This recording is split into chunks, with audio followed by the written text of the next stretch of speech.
As the remnants of Harvey move toward the northeast, Hurricane Irma is brewing far out in the Atlantic Ocean, and it's forecast to become a major hurricane over the weekend. Let's get to Steve Sosna, NBC News meteorologist, who's tracking the storm for us. This one's interesting because it's powerful and it's growing powerful, but over the sea.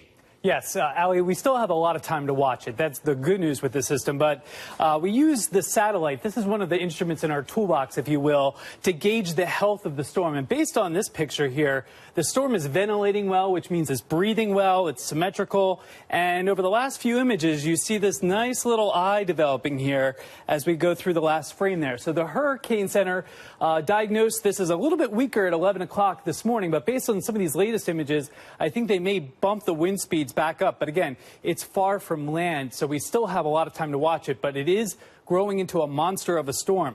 Latest check of the wind speeds, 110 miles per hour. You're going to see this number fluctuate over the next couple of days as this storm goes through what we call eye wall replacement cycles. That's what Harvey went through back last weekend.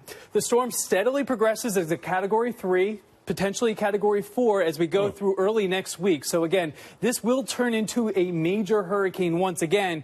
The million-dollar question is, where does it go? So we have two scenarios on the table right now.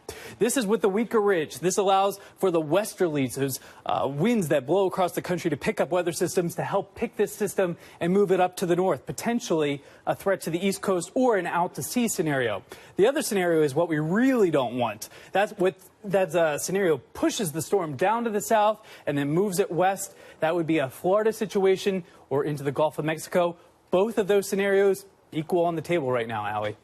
All right, Steve, we're going to watch that one closely. I know you guys are going to be on top of it, and we'll keep close on that. Steve Sosna for us in our weather center. We're still